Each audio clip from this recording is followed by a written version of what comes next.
Okay, I'm going live. There is another live stream going on of Matt talking with Henry, and I didn't know that was going on until a minute ago, and so they're 47 minutes in, and that seems like something that will be there for me to listen to later. But they're not letting people into chat, so I figured I would make a thing where I do that. So, put this thing in, and then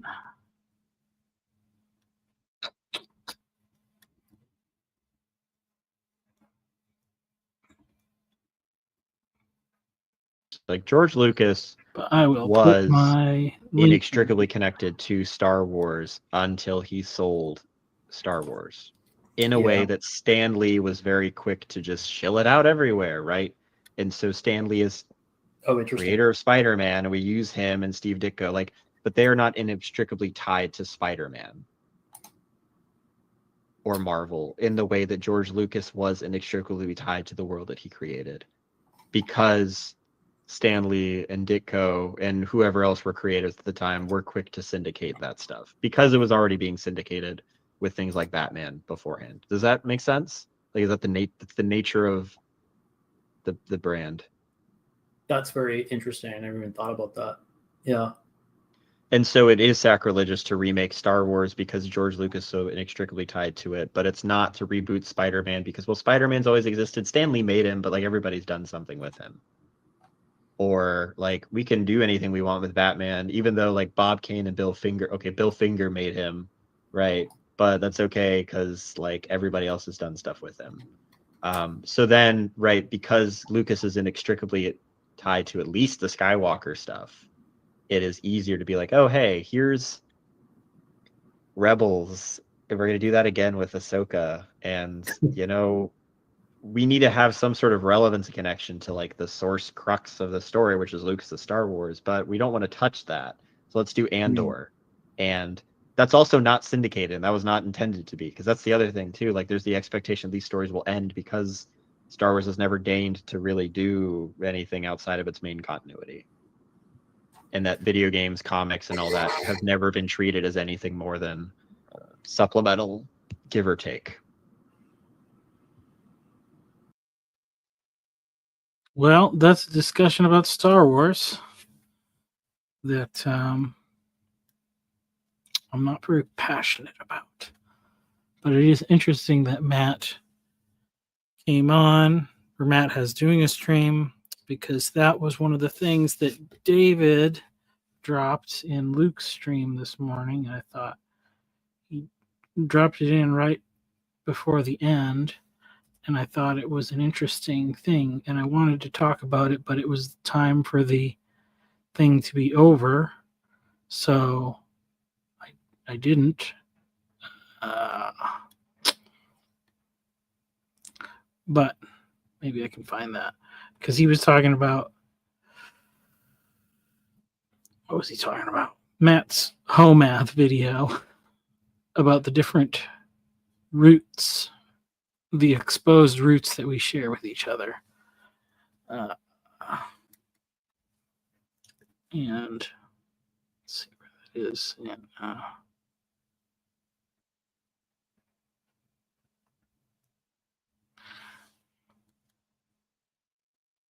Sorry that I am late.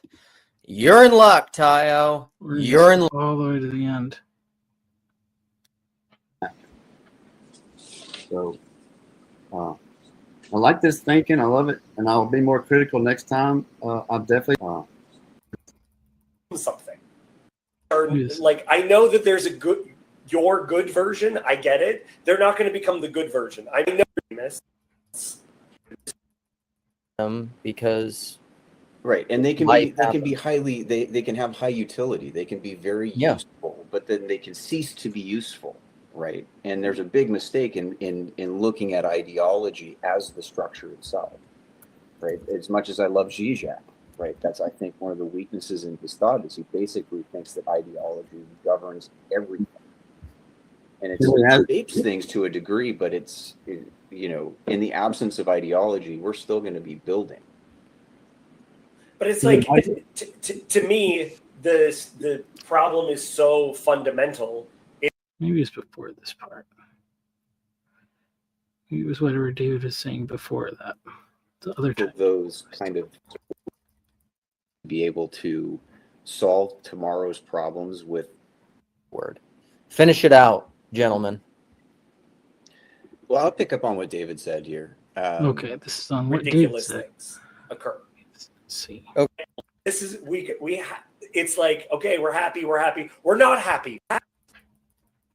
It's not just necessitating change. It's actually repeatedly telling people. David.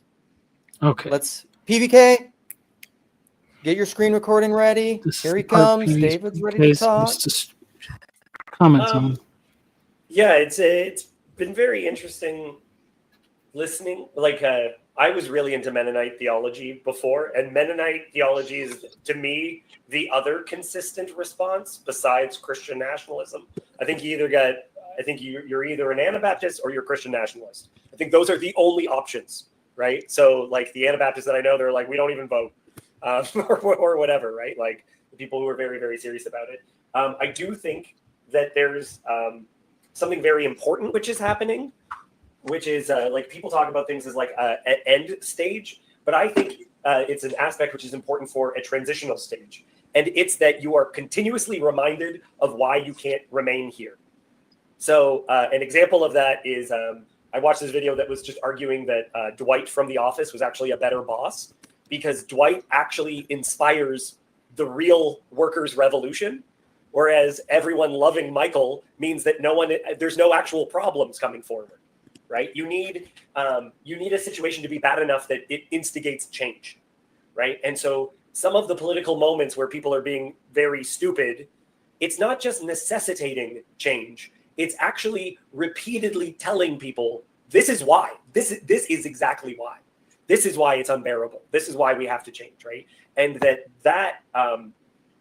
like, I don't know if this will connect with people. I think it's really, really great that women have a menstrual cycle, which includes them becoming incredibly sensitive. Because having a period of time of oversensitivity means that we have like a monthly period of cleaning house. Of like, it's like, okay, we're happy. We're not happy for this period of time. And let's deal with this stress and actually make changes. And if that bleeds into everything, then it'll destroy the relationship. But that those aspects are actually exactly how you get change. You get change by having ridiculous things occur. Okay, I'm going to say a few things and then try to shut up to basically give people final words. I love that. And what you were basically just preaching was Church of the Contradiction, Peter Rollins stuff, which I love, which is that, like, the problem isn't the problem. The problem is a symptom promoting change and evolution and growth. I'm very much reminded of this. I was even thinking of like addiction stuff, AA, and enabling behavior. So I watched this video once that basically spoke about, it was actually Jason's now wife, actually, her and her dad were talking about this, but it was talking about codependency and enablement, but it basically said one of the ways that an addict will never actually reach rock bottom and change and grow. And the addict is the extreme case, but think of like any case where someone needs to change, right? To what David was talking about is, the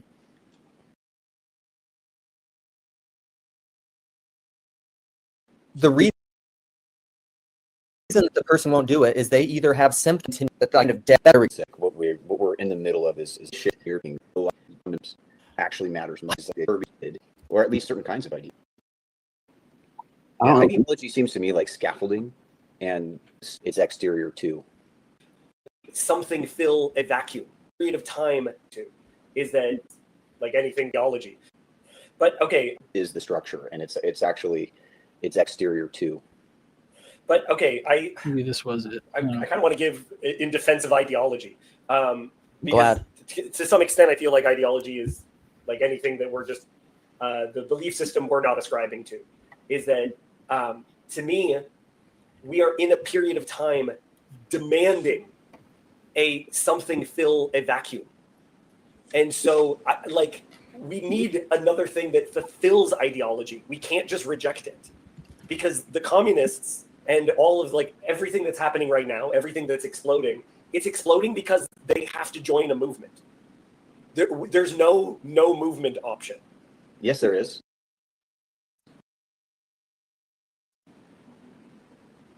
It's called stillness. Yeah, no, that's the one thing we can't tolerate. No, well, but that's, if you say we can't tolerate it, then you're just reasserting, like you're saying, Yeah. wouldn't it be great if we could have paradise instead? It's like, no, what I'm saying is something a little bit more, I'm not anti-ideological. I think ideologies are highly functional. I look at them like scaffolding in a building. They're superstructure to the underlying structure, right? That's how we construct meaning. It's mediated through our ideas, but then filtered into how we shape things in reality. But you have to constantly repair, change them, update them, because right, and they can be highly, they can have high utility. They can be very useful, but then they can cease to be useful, right? And there's a big mistake in looking at ideology as the structure itself, right? As much as I love Zizek, right? That's, I think, one of the weaknesses in his thought is he basically thinks that ideology governs everything. And it shapes things to a degree, but in the absence of ideology, we're still going to be building. but it's like, to me, the problem is so fundamental. It's like, if you have universities filled with children, right? Like, that part of what the university system does is it creates people who aren't adults. Then you created an entire class of possessable people. So maybe they will very quickly switch to being right-wing extremists. I don't see that as being a solution, actually, right? They're going to become weird anarchist somethings, which are I know that there's your good version. I get it. They're not going to become the good version. I mean, the anarchists that I knew in Toronto, which was a very different group, right? Yeah. Is that they'll become that. When you have that, they have to become something. Right. And we don't have the not becoming option. All right. Sorry, guys. We got to do final words. Quick final words. Brad. My final word will be a question, I guess, for David. But what could we possibly ask? Was ideology was it replacing? Like, ideology wasn't always a big thing for humanity, but in the death of ideology, we need another one, right? Well, what was there before ideology got big? That's what I'm after. So I like this thinking. I love it, and I'll be more critical next time. I definitely don't like the tank top, so I'll say why when I come back. Nice, good. With the criticism, you are loved and welcome back. Someone who wants to go next? I'll go. So I think just imagining the fire or the flood. Take time to think about what would really happen and what would you grab, and then when you're on your way out of Sodom and Gomorrah, just don't look back. If you got what you need, don't look back. Good word. Okay. Jed, David. You know what? I don't have anything clever to say. Just is good to see you guys. It's always interesting discussion. And, absolutely. Nice to talk. I'm stuck right now on what Matt was saying in his little bitty on flowers. If you it was right at it was the last 2 minutes. That's why I missed it. Watch that, Matt C. Where he was talking about how we're actually not changing anyone's opinions. We as a healthy community, it's like we're not actually expecting anyone to change. And the last time I jumped on, there was a whole conversation about changing, and I don't know. I maybe I'm contradicting myself now, and I think that this is me trying to line up with and gather in what Jed was saying before about stillness and everything else. Is that I think even how we assess problems is a problem. Well, yeah. So I'm going to end with this because I agree, and it's a riff on that and Matt C's thing, because I think change is slow. Change is not dependent on your will. I think it's planting seeds and their death and rebirth, and I think it's more like we do not change our minds or other people's minds through the exertion of our will and propositional arguments. It's not the way that it works. Yeah. I think the changing of our minds happens slowly through the planting of seeds and faith and trust. And ultimately, it's the work of God in us. And I think we are doing that. It's just not through facts and logic. Yeah. And to mention Federici there in the comments, I do believe that people change. I changed a huge amount. I was not a Christian when I was younger. And I just don't know how to reproduce change. Right. Right. That's manufacture. you don't know how to manufacture change, maybe. I find it pretty difficult to reproduce. Even in a beautiful organic way, I still find it difficult to reproduce change. Here we go. I'll end it with the Bible. Receive with meekness the implanted word, which is able to save your souls. How about that? All right, thanks for coming. All right, that's it. That's all we got. Ending the stream. Love you guys. Thank you. Oof. Now it's playing stuff I don't want to do. Al, is this the Hofstadter? I've not read this book, but I picked it up.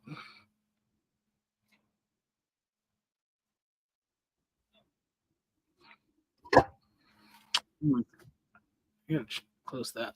I kept Luke talking my ears. Okay, so oh yeah, so this is what I liked about David's thing that he talked about right at the last minute, and he was talking about the other video that Matt made where he had these little flower pots growing and everybody could see the roots, and he was saying that's what everybody in the TLC is like a flower pot that you can see the roots, but we can all see each other's roots, but we don't change anything about each other's minds about what we do or whatever. And like, what is the point of that? And that was kind of what David was asking. And what I was thinking and realizing, the thing that hit me at the moment there is that these different root structures are like they're the different ways that a plant can thrive in different soils. And the value of that, is that when you're going into an unknown future, you don't know what, if you're in exile, if you're being carried out from the flood or whatever, you don't know why, you don't know what to expect or what environment you're going to be in. But it is helpful if you know, where is it? It's hard to find this thing. Oh, here it is. So it's helpful to know what will thrive in the soil of the place you are going to. And so I think the value, I can see, of having these conversations with different people is to see the other things that work. So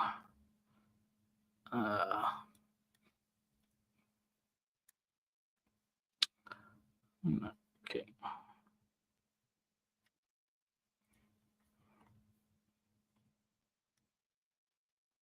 All right. So this was the video that he made, except I can't.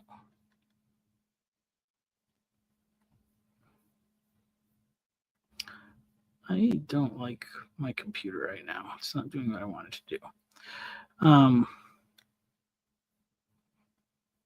That's okay. So he made this video. That's the one that David was talking about.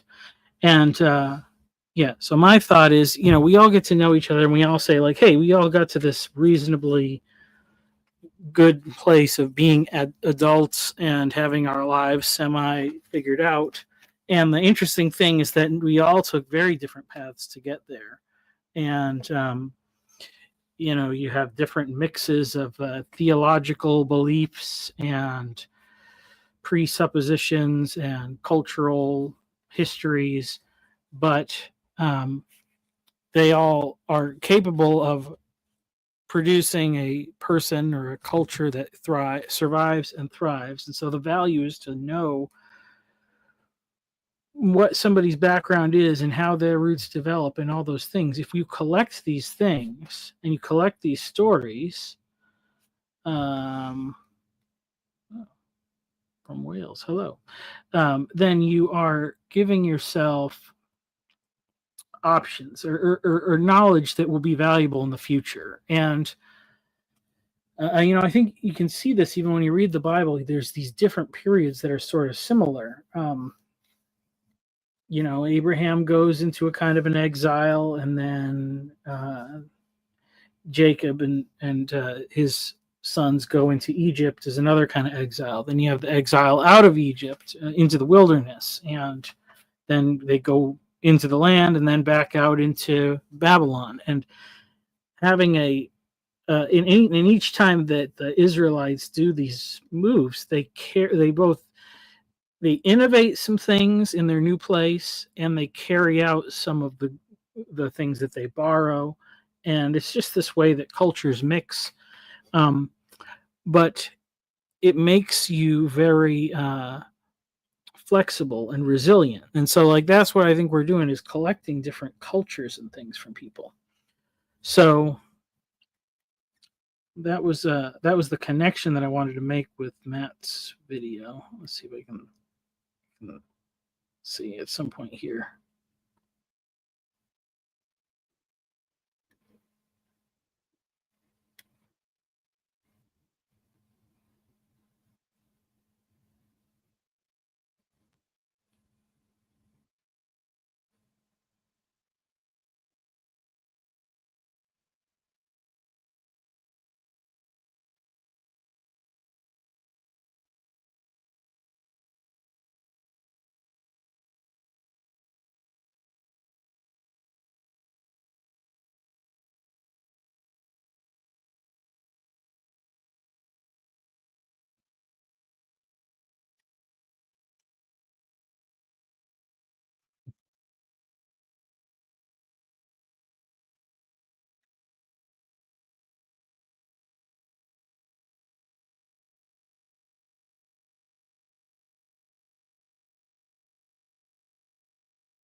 So that's the thing. He kind of goes on, and and he gets to the point where he says, "Oh, was there no audio? Okay, well, I'll just tell you what he said if you couldn't hear it." But he was talking about how like a normal plant grows in the ground, and it's very dependent on its environment.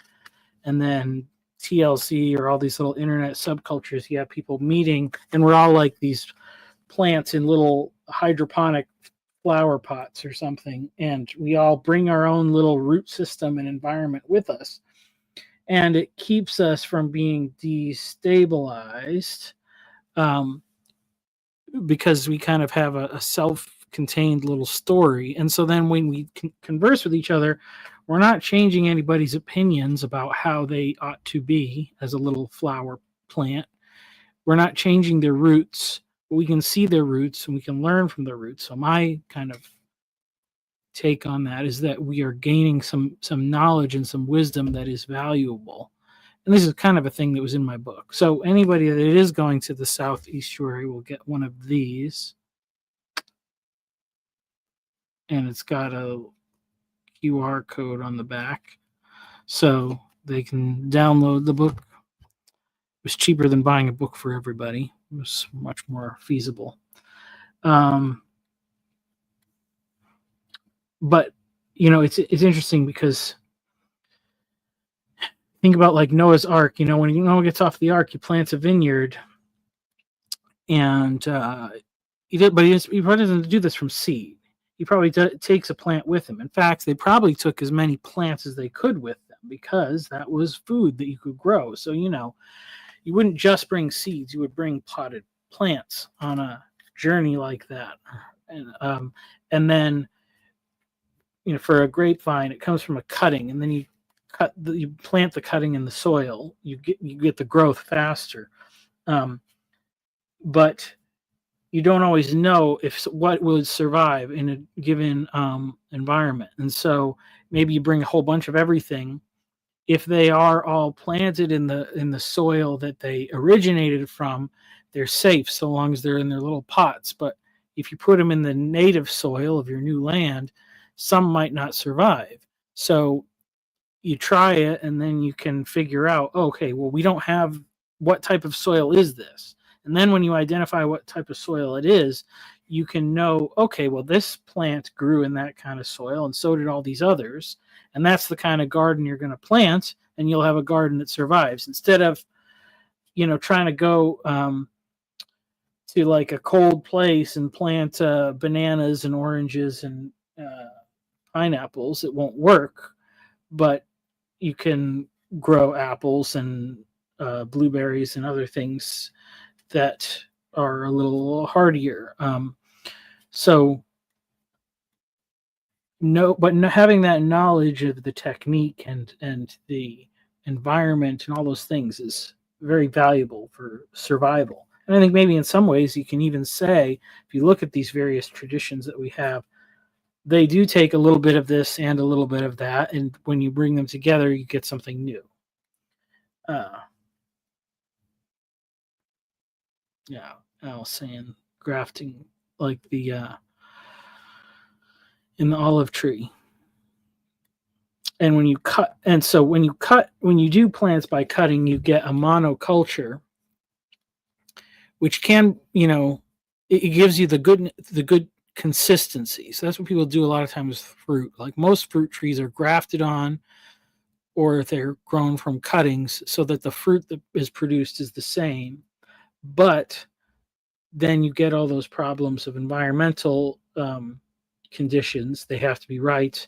And if you have disease or something, a plant that's particularly susceptible, they will all be susceptible if it's all from the same stock.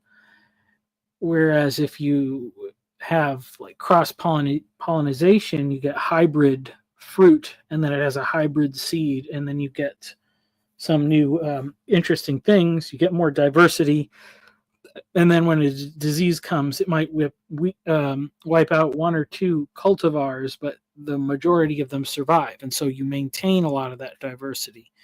And so that was a little bit of the discussion there. Like that is the kind of healthy way that things go. I think that we don't maybe think about it with cultures as in like human cultures, but it's an important thing to think about. So yeah, I don't know if everybody's still watching Matt's other stream. I don't know if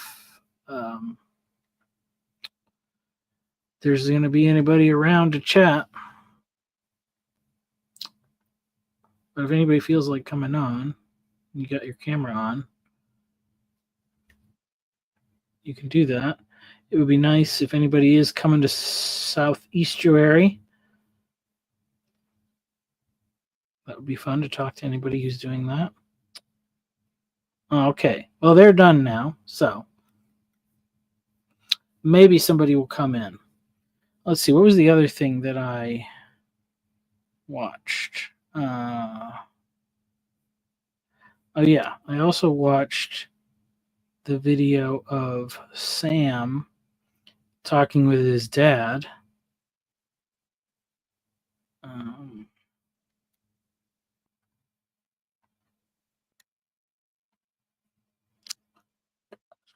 Where's that?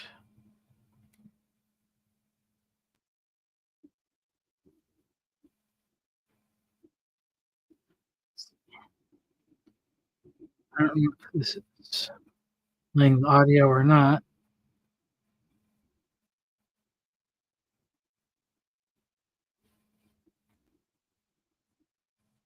Can people hear this? I don't know if you can hear it or not, but it's Sam talking to his dad.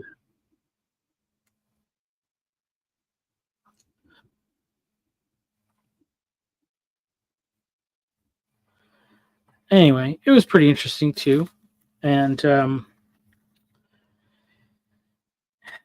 they went well. Yeah, so they talked a lot about Sam's dad's story and where he came from and how he got involved with the movement that he was in, which is this Unitarian movement. But really, the main focuses were on the kingdom of God and some eschatology stuff. It was interesting just to think like what you believe about the afterlife or what you believe about the way that things work is going to affect your culture and the culture that you produce. And I was having some criticisms on X about something in the Orthodox, somebody had shared about their view of salvation or something like that, and like trying to say like, oh well, we don't think it's this thing that you can just be saved, it's this ongoing process, but like with very little assurance of that you're going to make it. And I said, I think it's behavior management theology. Like the point of it is that you keep people from certain conclusions through their understanding or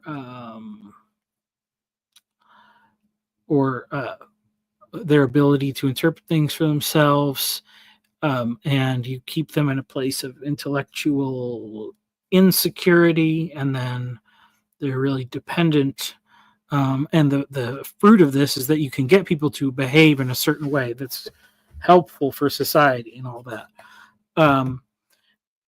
And the interesting thing was that in that talk, they really had a lot of things about how many different theological beliefs were kind of made taboo, like even some of these end times beliefs, and essentially turned into a kind of millennialism, that there was no future like hope on this earth, that it's just kind of a heaven and hell when you die, and no real ultimate eschatological conclusion. Although I think they kind of said there is, but there's no way of knowing where we're going in time or what's happening next. And that it was interesting to see how it was like, oh well, really it wasn't even until the kind of 19th century when people had the opportunity to just go back to the text and look straight and figure out what it was saying and how it could possibly be read. So it's a sort of an interesting support of like the dispensational view, which has gotten a lot of flack, but to me, I think it makes a lot of sense of things when you read straightforward. It's removing, I think, a lot of artificial frameworks about like how you're supposed to approach a theological book.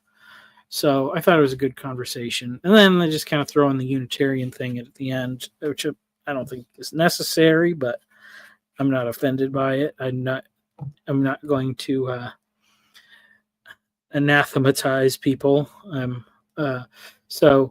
And I guess you could say, in some sense, I support it because it works. It's functional, and so yeah. So it's so it was a good talk too. So those are the things that I was doing, and yeah. Guess I'll just give it another minute or wait until 4:00. See if anybody else wants to come on.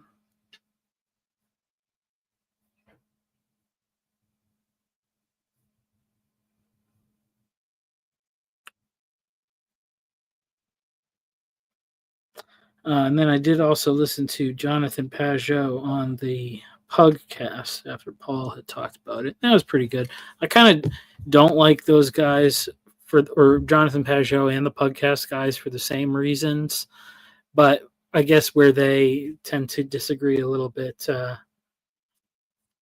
or where they do agree, where they disagree, it was an interesting conversation. So it was pretty good. Yeah.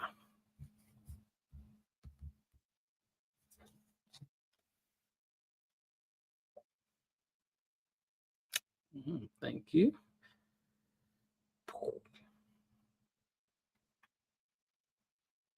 Maybe people are already en route. I don't know. I'm flying out in the morning, so should get there around noon, and then be at the place early in the afternoon, 2:00 or so. So, but I suppose I know Grimgriz is driving. He had a members video.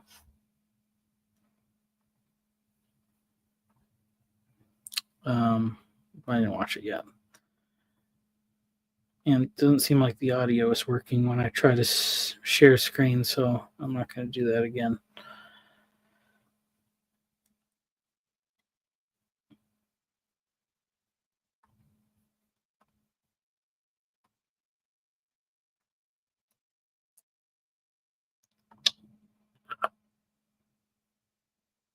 Let's see one more.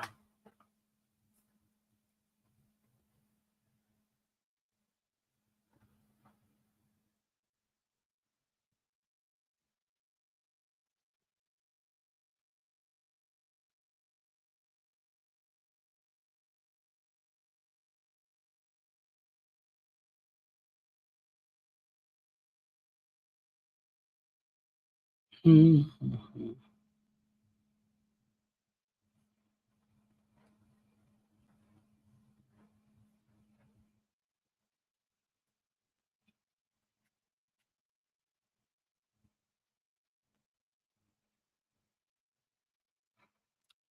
Stillness. I have too much ADHD.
Yeah, come on here. I'm going to turn this thing off in 2 minutes if no one comes on.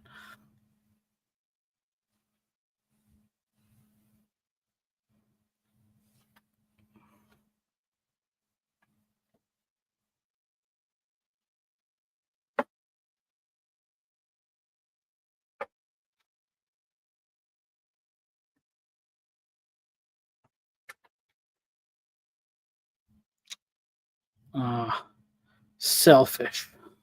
No, not really. You can listen to my conversation with Jordan Hall or my conversation with Gray Hamilton. Those are both pretty fresh. I didn't see I don't think I saw the comments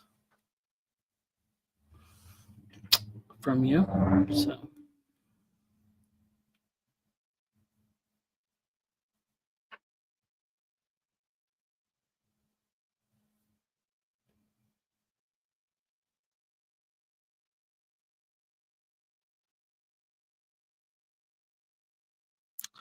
top moments of Southeastuary. Having a clue. I don't really go into things with expectations. Like we're having another child in less than 6 weeks, and just haven't really even contemplated what's going to happen until it happens. So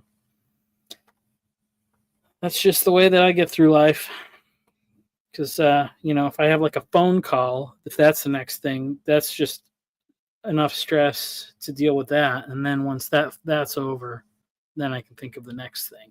So after I end this, gonna get started on cooking dinner, and then eat dinner, hang out with the family, go to the airport in the morning, and we will see what happens from there.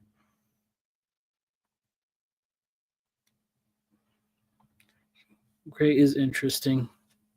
He's a modern day knight in many ways, a jouster,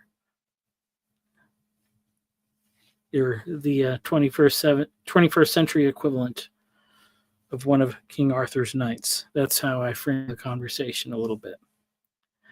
All right, well, it's 4 o'clock, so see ya.